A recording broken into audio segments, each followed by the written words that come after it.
Welcome to Total Design Live. It's a podcast where real tabletop game designers, with a surprise set of design constraints, design a game right before your very ears. It's game design without a net, and it starts now. Hello, everyone. Welcome to Season 1 of Total Design Live. I'm David Abelson. And I'm Rosco Schock. Thanks for joining us. This week, we are welcoming game designer Tony Tran. Hey, Tony. Welcome to the show. Hey, David. Hey, Rosco. Thanks for having me. I'm glad to be here. Tell us a little bit about your game design background and what you've been up to. So I've been designing since 2013, I guess. It's kind of the same year I started my professional school, so it's really easy to remember. And in my quote-unquote career, I've done design contests, shows, BFIG. I've organized a design convention, a design guild in Nashville. We're going to do the design guild event again in April. So look out to people who are in the Nashville area. Besides that, my first published game came out last year. Excited for. Congratulations. Yeah, a lot of hard work, as everyone knows. Awesome. Let's just go over the ground rules.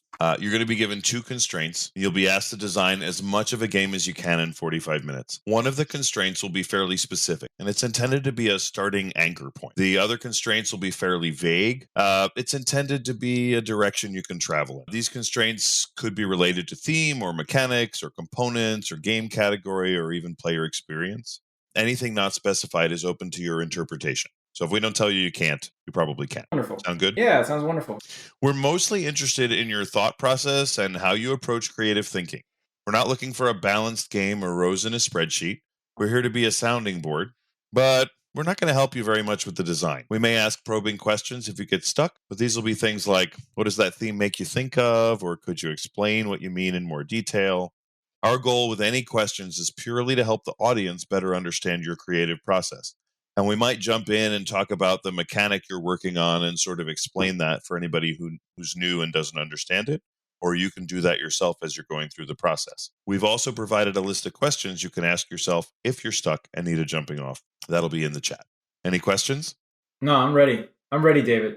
Hit me. All right. So your first design constraint is a component design constraint. This component is numbers on cards. So you have to use the cards that have the numbers 1 to 100 on them, and the numbers of the card must have some meaningful part in the game. Now, to be clear, this does not mean it has to be a card-only game. You can have, it can be a Euro game, it can be a party game, it can be a bidding game, it can be anything you want. You can add other cards, dice, components, cubes, whatever. It doesn't matter. It just must use cards 1 to 100, and the numbers of the cards must have some meaningful part of the design. So that's the specific constraint. Your second constraint is going to be a little bit more vague, and that is the theme. And the theme is home, and that can mean whatever you want theme of home to mean. So I'm not going to elaborate on what that could be because that's kind of up to you. Any questions about these 2 constraints? No, I think I have an idea already. Okay. Listeners, if you want to play along at home, hit pause now. Come back after you're done. Come see what Tony did. Best of luck, Tony, and your 45 minutes begins now. When you said home and then 1 to 100, I was thinking 1 to 100 days somewhere. My mind jumped to you have 100 days to leave or to vacate your apartment, or 100 days of closing, something like that. I'm thinking things you gotta do before the 100 days are over. I don't know. I never made a 1 to 100 game before, so this is a little interesting. So I do mostly do cards, so this is great. Okay, I also just posted some questions about the components in there. These are just some general questions you can ask yourself that maybe will give you some further direction. Let you get back to it. I guess, do you think of some games that use a 1 to 100? I'm mostly thinking The Mind is the first thing that comes to mind. But besides that, I'm kind of struggling to think of anything else off the top of my head. Yeah, so obviously that's a more recent one. I was also thinking it doesn't necessarily go to 1 to 100, but even if you look at something like Power Grid, in Power Grid, you have to draft the different power plants, and they all have a number value. And the number value is mostly used to set the order in the market, right? So some of the more bigger, expensive things come out earlier or later. And every time that market gets resorted based on the number of the power plant that's in that market, right? So it can be used for a sorting or ordering kind of thing. That's another interesting use of that. Okay, so there's also a game like Honshu. Have you played Honshu? I don't know what that is. So it's a card game where you're layering cards in order to... It's sort of a pattern development game.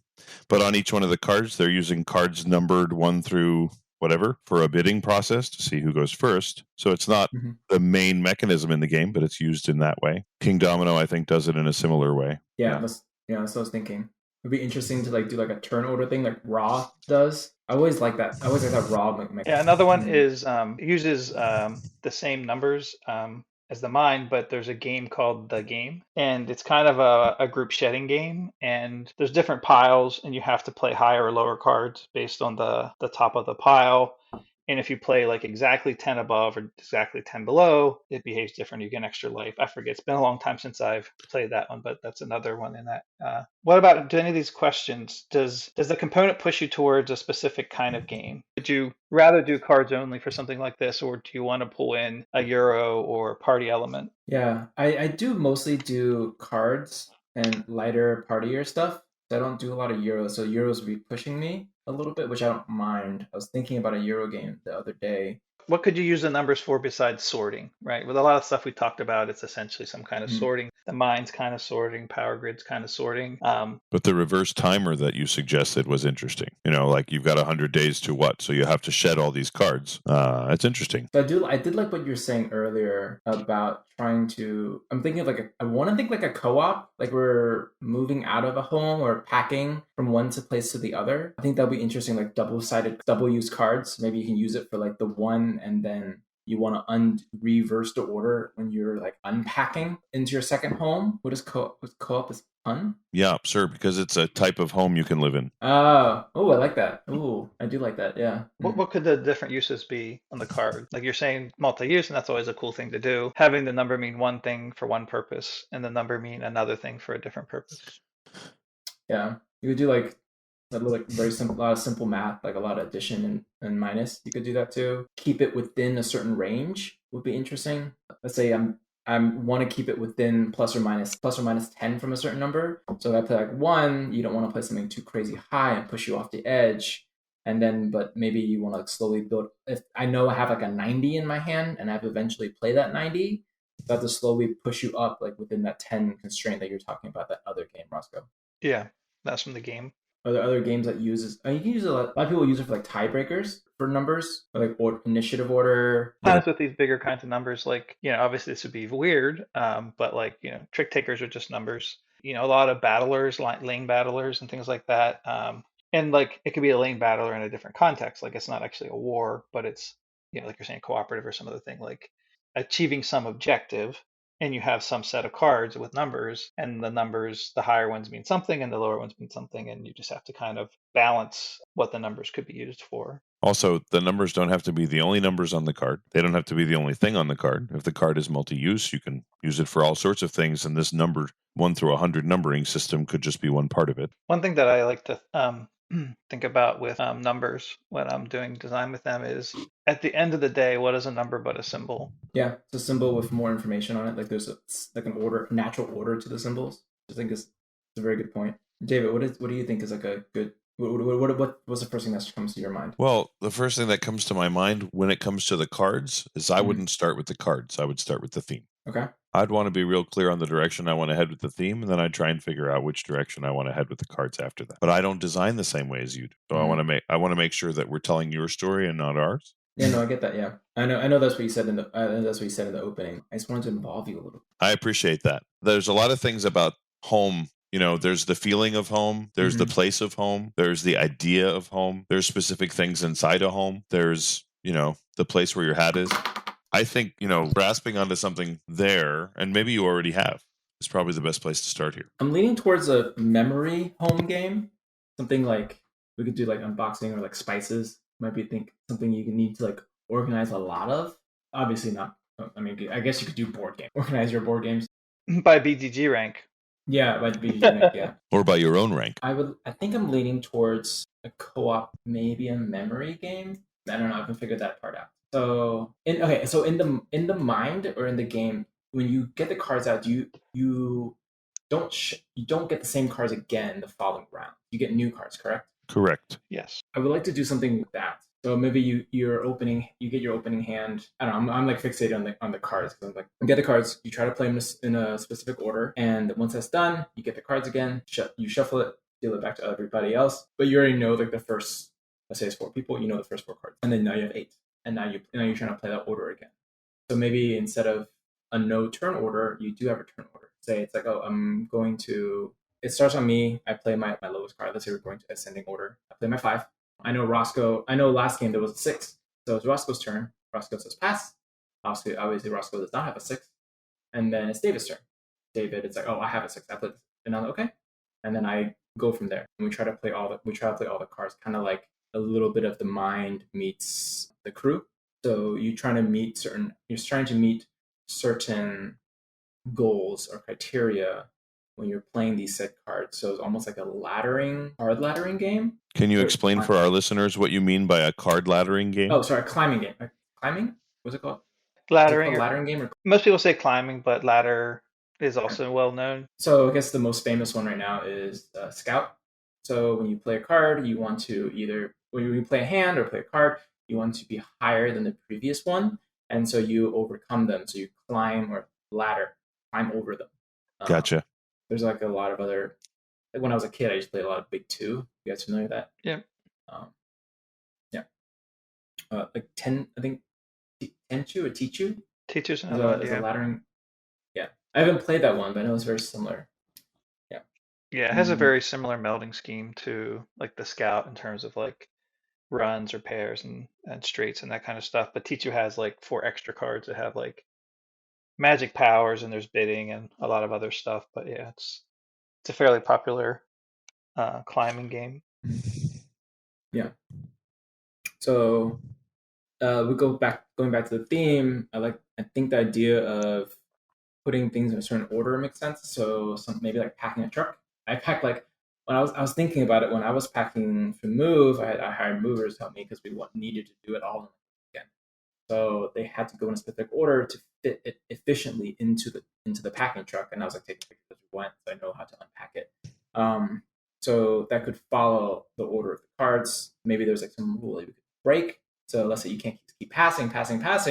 You would have to play something. And let's say you play something out of turn. There has to be some kind of penalty. Maybe you're trying to complete all the cards without making so many errors. So maybe you have to go each round. You're allowed that many errors. Each round you're allowed that many errors. So in round 1, you're allowed 1 error. Round 2, you get 2 errors for 8 cards, and round 3 is 3 errors for 12 cards, and so on and so forth. You're trying to, let's say you can't play you won't be able to play your next lowest, but based on your hand and based on possibly what's out there already, you're gonna play, instead of playing a 12, you're gonna play your 80. Because I think the next person has like the high 80s or high 90s, and I know that's what's in the pool. But if I play a 12, it can even lead to more errors. So I try to just skip more steps. Does that make sense? Are you guys following? Am I going crazy? No, I understand. No. Okay. Yeah. Yeah. I think that's a starting off point I have. I always want to do like a memory game. I've been like challenging myself to do that. And obviously you wouldn't talk in this game either. So it would be a co-op with a constraint of no talking. Maybe you maybe you pitch a card. Maybe that's something you can do to communicate. Kind of like in the crew, you show a card and say, "Oh, this is my blah blah blah card." I think that's what I would start with. Probably need something to spice up the turns every round. You'll have like the natural progression of having more difficult every round. But how does the round change? So like obviously round 1 would be simple. Maybe round 2 has, maybe you want to play a descending order, or no penalties if you're within 10, or you cannot pass. So something to like just spice it up. Is that inspiring ideas on your side? That sounds like you're headed in the right direction. Will I write some notes? Yeah, go ahead. Yeah, go ahead. No. I was just going to say, I think that it's always interesting when you add limited communication to a game, because the thing is, like, it adds its own extra level of complexity, right?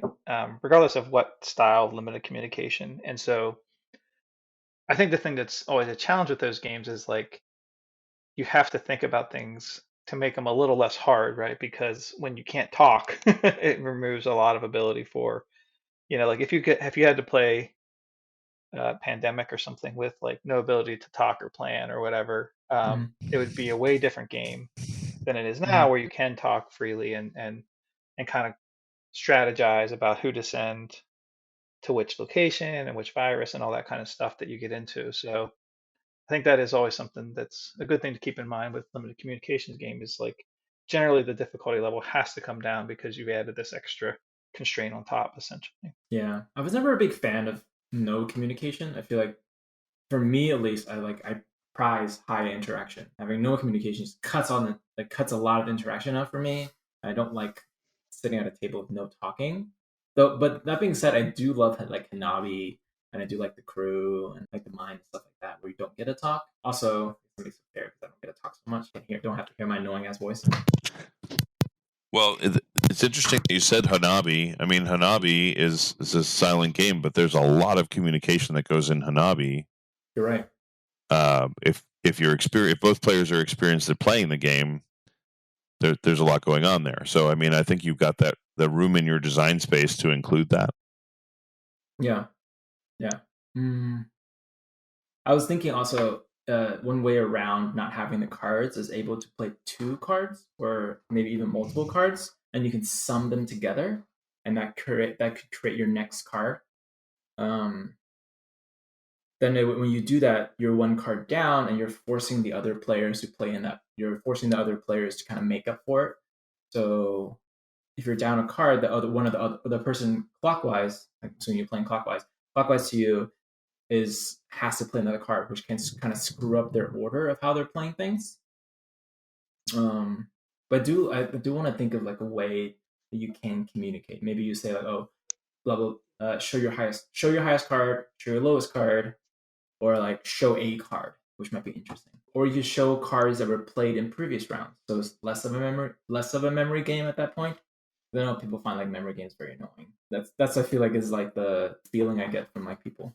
I have heard from people that they don't like having to keep a lot of information in their brain for a whole game. Yeah. But I don't think people are opposed necessarily to memory games if it's short stints, like tactical memory, not, strategic memory. I have to remember all these things that happened in the beginning of the game. Now here it is 2 hours later, and I don't, I've heard people have a lot of problem with that. Yeah, I think it's how long you have to remember for that's the problem, right? Because in most trick-taking games, like you remember that a hand lasts 5 minutes and then it changes, right? So it's not a long period. Yeah. If all the trump's gone, that's an important thing you have to understand when you make your strategy. But like once you get the new hand, you throw all that out the window. I think it's the duration. I feel like I have to somehow tie this back thematically to the co-op nature. David, explain to me what like a co-op is, like for a living place. I'm not quite sure. No, so a co-op is generally an apartment type building where everybody is sort of part of a company. Like the building you live in is a corporation, and everybody buys into the corporation.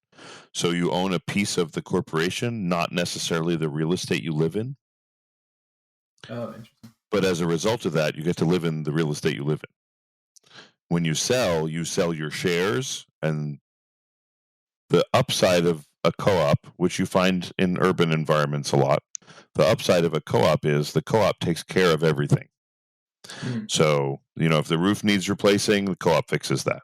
If there needs to be maintenance outside, the co-op takes care of that, because after all, that's what you're all there for. It's very much like a condo association, except the rules are different. So it's like an HOA, but everyone lives in the same building. It's like an HOA, but everybody bought in to the HOA and not to the building. Nobody owns real estate. Oh, so who owns the real estate? The co-op. It's illegal. Are you familiar with a co-op garden, like a co-op market, like that kind of thing? Yes. So it's basically that, only for real estate instead of for vegetables. Oh, I don't think I've ever heard of that. I lived in like a city. I lived in like a big city before, but I don't think I've ever. They may have disappeared. I know they had them when I was a kid. I don't know how old you are, David. I was going to make a joke, but I'm like, 5 years, 20 years, 50 years? It was a while ago. I think I'm the youngest person in the room. No way. Maybe your room, not this room. I'm 48. Yeah, I'm definitely younger than you. Okay. Do you know that because you know how old you are? Yes. Okay, That good. is. You know what? That is a fact, David. Genius. I knew I liked you. I knew. Yeah, I'm 33. Yeah. Oh, good. So when I was a kid, they had Yeah. co-ops. Gotcha. Okay. Yeah. So I'm trying to tie it back to the theme. I'm not a very strong theme person. For me, if I want to have a strong theme, I just have to start with the theme, and don't tell me what the component is. But I realize I'm more of a component.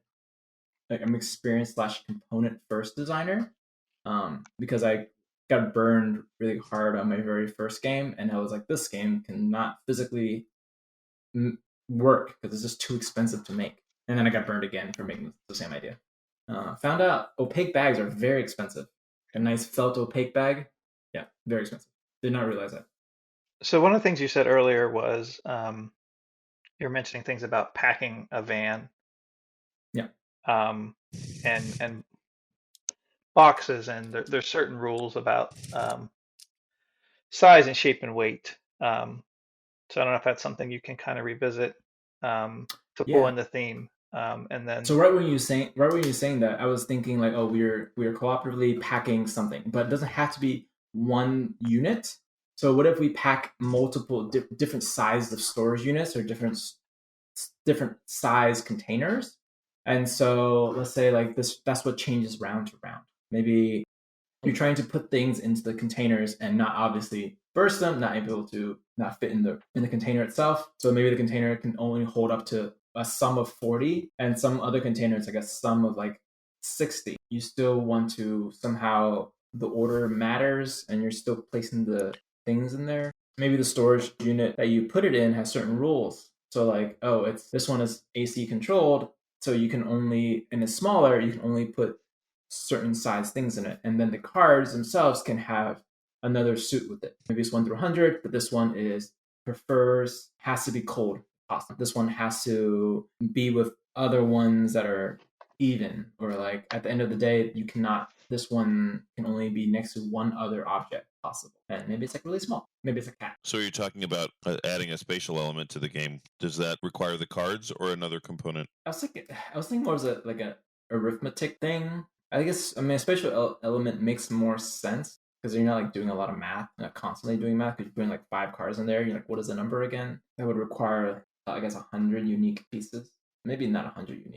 just a reminder, you do have 100 cards with numbers on them. Yeah, we do have 100 cards. Yeah, I guess the cards like have to be. I mean, the cards have to be cards. They're not tiles, right? They're cards, right? Yeah, they're cards. They have to be cards. But they don't have to be one thing. I mean, look at games by like Matai and I and things where a card does seven I got things. it. Okay, so we're just not gonna care about how much this freaking game costs. Okay, we're just gonna be see-through cards, and they'll just have the little polyomino on the card itself. And then you just slide them in, and you just stack them on top, and you push it into like this little weird storage box. So maybe it's like this storage box is real janky, so it looks like an L, and like one of the walls. So you fit it like that. You still want to try somehow stick with the ascending order thing. I feel like those are kind of butt heads a little bit. You have to remember the spatial element and the ascending order. Because I'm imagining when I'm playing this, it's 2 to 4, 45 minutes or less kind of game. Cards, obviously, like a big component. Some kind of round tracker. You were talking about it being co-op. Are you still feeling like this is a co-op opportunity, or do you think this is now leaning into something that's more competitive? And how does that maybe change the way you think about what you just presented? I think you were onto something really interesting there. With with which one?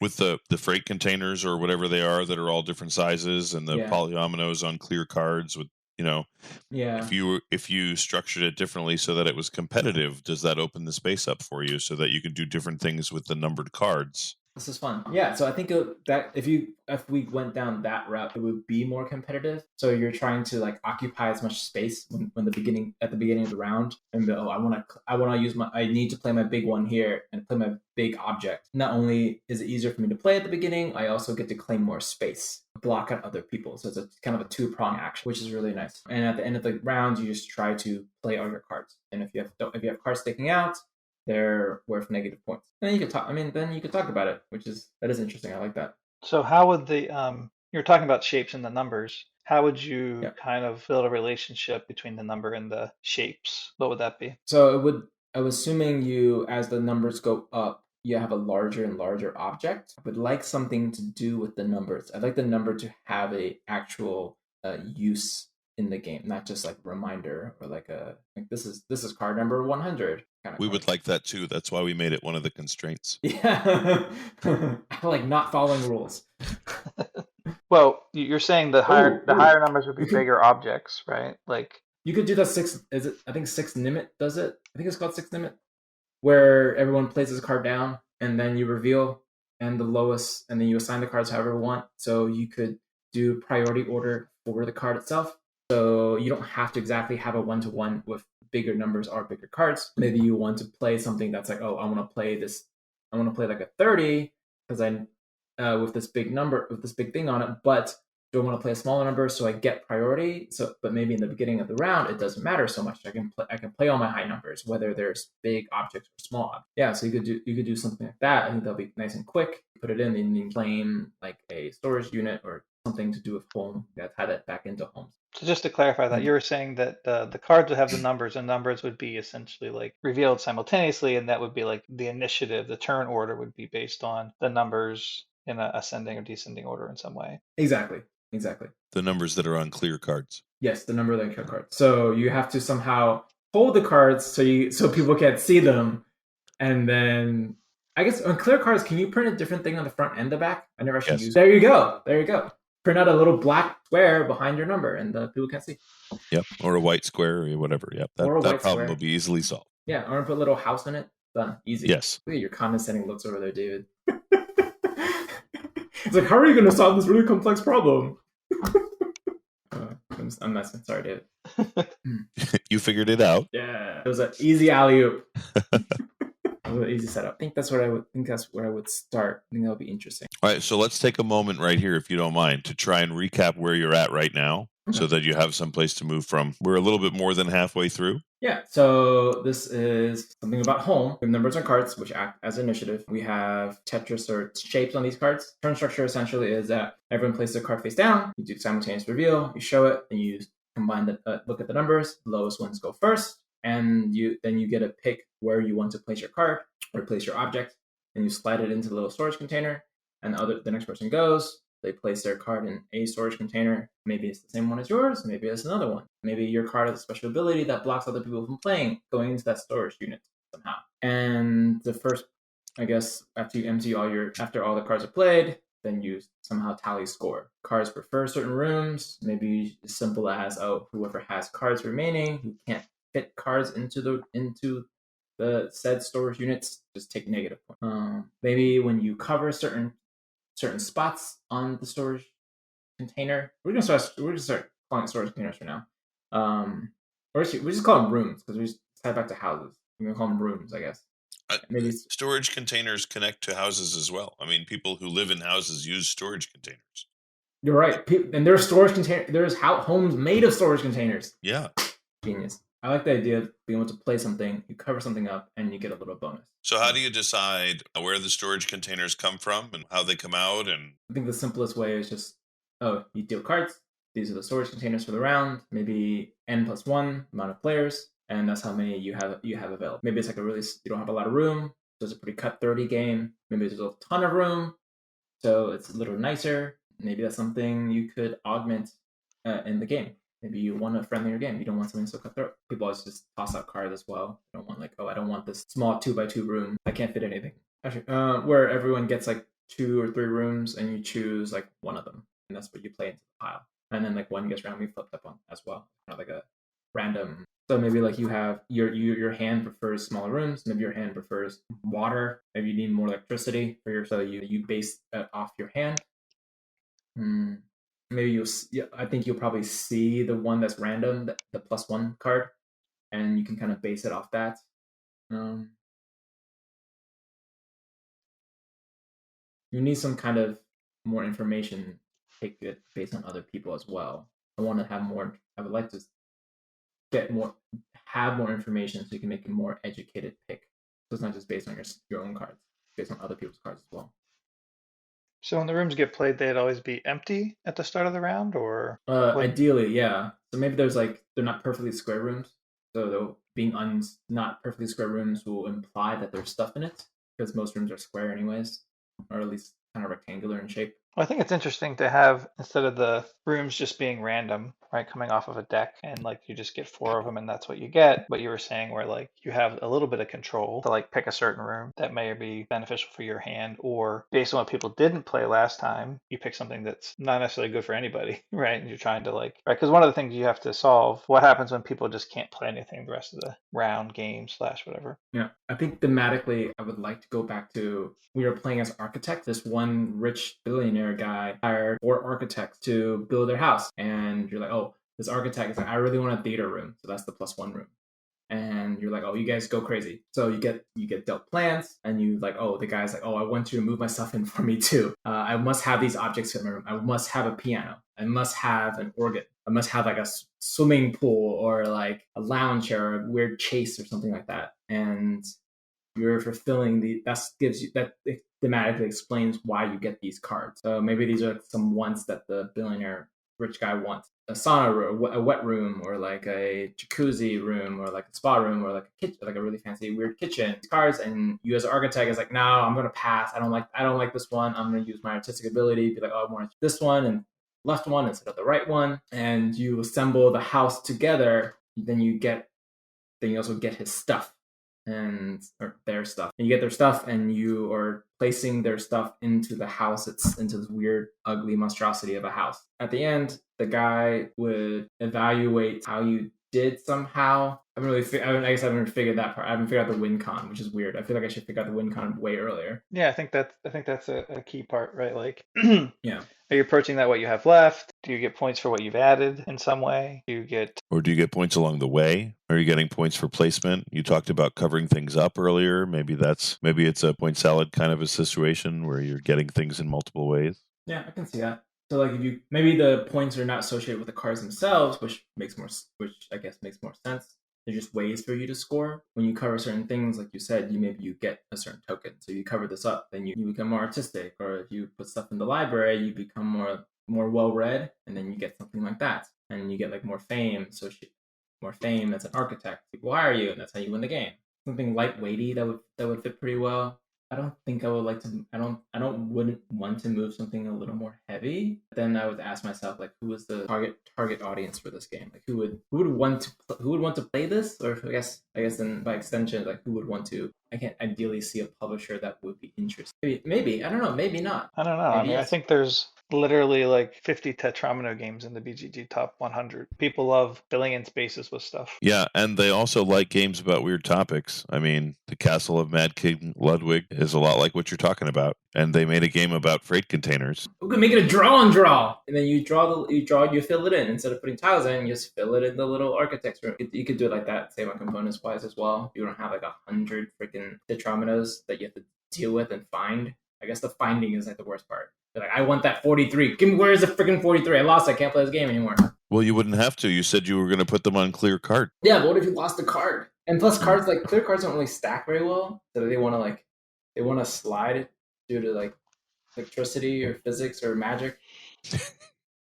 Yeah, mostly magic. Yeah, because unless the rooms are exactly always card shaped, then they're going to want to slide. Exactly. And if you like stack like 6 of them together, they're not going to want to do well. And if you slide, the game is like over. But I think that is an interesting thing to like all the stuff you said before. I think would still work in a random and structure. Like instead of the cards being global, like each player has cards, and you're trying to do that. And I think there are some roll and writes where each player has a color pen, and you all draw out on shared paper collectively. So obviously a much cheaper game to make than one with 100 clear cards. You can make it like make a big little blueprint thing. Or maybe, I don't know, whatever fits in a box, I guess.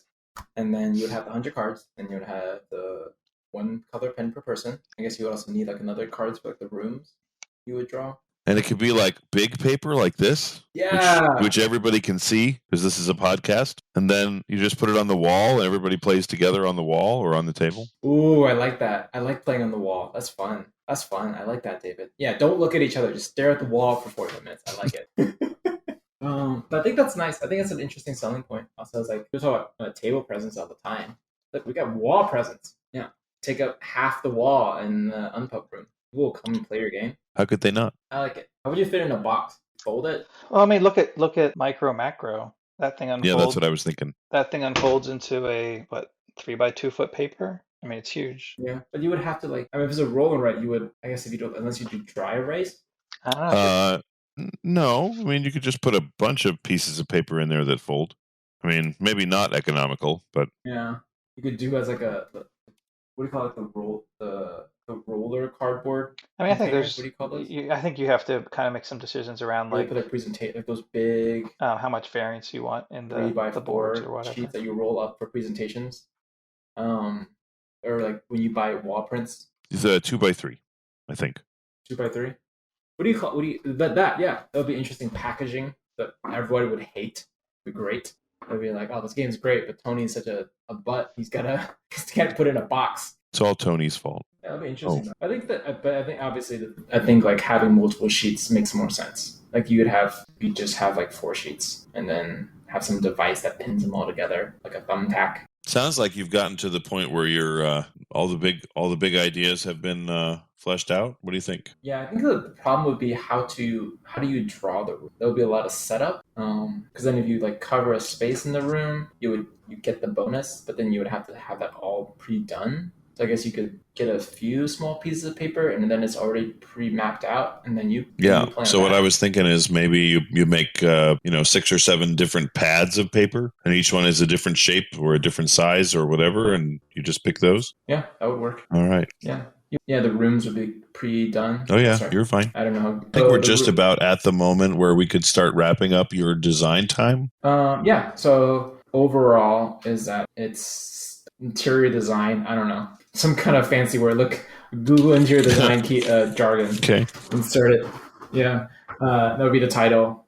You have sheets of paper, grab like 6 of them, tape them together, make a house. This guy wants you to make. You'll get cards. You play the cards, and with each card will have initiative on it, and it will have how much space it'll occupy, like a tetromino. So it could be like a T shape or an L shape or whatever. Whoever goes gets to decide where they want to draw on the map or on the house, on the blueprints. They fill it in, they bubble it in, however they do want to do it, and they get the associated bonuses if they are on it. Maybe you could even add like a little secret objective to it. Maybe you get the biggest area, maybe you want to cover the most rooms, blah blah blah.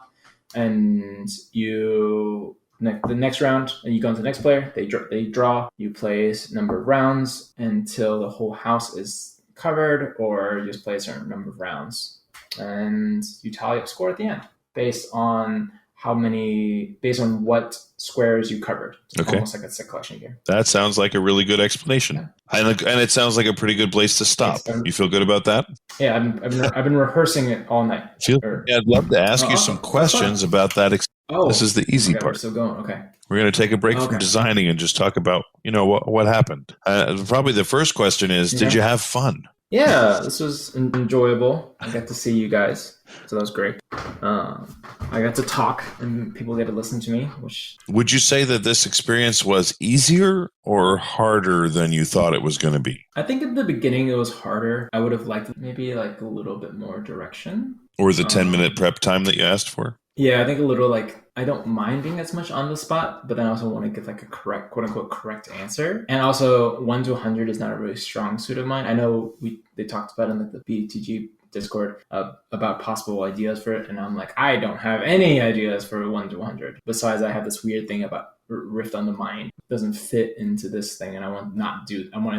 I want to not do a novel idea. So I think having a little bit of prep time where you tell it to me, I sit for 5 minutes and then I can present a little bit, but not enough, obviously, to have a full-fleshed idea, but at least like step one and a half would be good. Okay. So based on the process you just went through to get this far in the game design process, how close to your normal process was this? Like if you could make some comparisons between the normal process of like getting started, how does that compare to what you just did? I don't usually start with two constraints. I'll usually be inspired by something. So this is more of a problem solving than more of an inspiration kind of challenge. So it's different. And since I'm talking, I don't get to like sit down and like write as much because then I dread. So I feel like I was either if I wasn't talking, then I would ask you a question so you would talk. And then I could get a little bit second to like write stuff down, but I didn't get to write too much down. I wrote maybe like 20 words total. Are you happy enough with the design and where it ended up that you think you'll continue with the design and try and pursue something prototypey out of it, or is it not something you think you'd continue with? I think at the moment, because I'm not actively working on a new design, I think it wouldn't be bad. I mean, I got a month to to Unpub, and I don't have any really much to bring to Unpub. That'd be something worth pursuing. You might see us there. Sadly, it's kind of a far way to drive, but my teaching schedule sort of precludes me from taking too many days off in the middle of the school year. So I've sort of allocated a lot of them. I'll be at Gamma Designer Day. I would like to make it. I cannot make it. I might go for 2 days. Splurge. Mm-hmm. All right. Okay, I'm going to hand this over to Rosco and let him finish up. Yeah, thanks for doing this, Tony. Really appreciate it. Do you have anything you're working on right now? Anything you're excited about? Anything coming out? Yeah, so I found out, back to what I was talking about, my first published game came out last year. I found out recently that it just got into Barnes & Noble. So congratulations. Wow, awesome. Yeah, thanks. I don't have a Barnes & Noble near me, so I can't figure it out. I've been trying to go to Memphis for 2 weeks just so I could see it. Or not just so I could see it. So I could see it as part of my trip there. One of my cousins actually bought it at the store at Barnes & Noble, so it was really exciting. But I would like a picture of it on the display, so I'll be very quite happy. Tony, what's the name of that game? Sure, it's called Kiss the Goblin. It's D&D, the alignment chart, the party game. Interesting. Yeah, it's published by Skybound. Awesome. Yeah. Well, everyone, if you have a Barnes & Noble near you, go pick that up. Tony would appreciate it. So you did mention earlier about Unpub. Is there anywhere online or at an upcoming convention that people might want to be able to connect with you? Yeah. So speaking of, I will be at Unpub Prime next month, in a month in March. I don't know when it's going to air, but I'll be there. You feel free to say hi. I have a little badge, my little name on my face. I'm on Blue Sky. I don't use it as much anymore, but I will post on there sometimes. I don't use Twitter anymore, but Discord. And actually, I'm on the Breaking the Games Discord a lot more, I think, now, and this design group I'm part of. So you can reach out to me there, chat me up about games. More than welcome to. Awesome. Okay, so listeners, if you want to join in any discussion about this episode, this season, or if you'd like to participate in a future season, reach out to us online at Total Design Live on either Twitter or Blue Sky. That's it for this episode, but we hope you'll join us again soon for more game design without a net. Until next time, I'm David. And I'm Rosco. Thanks for listening. Thanks for listening to this episode of Total Design Live. Be sure to check out how other designers did this season with the same surprise design constraints. We hope this podcast will help inspire you in your own board game design journey and give you a peek behind the curtain about how other designers' creative process works. Please like and subscribe to our podcast on iTunes, Spotify, or wherever you get your podcasts. We hope you'll come back and join us again for future episodes.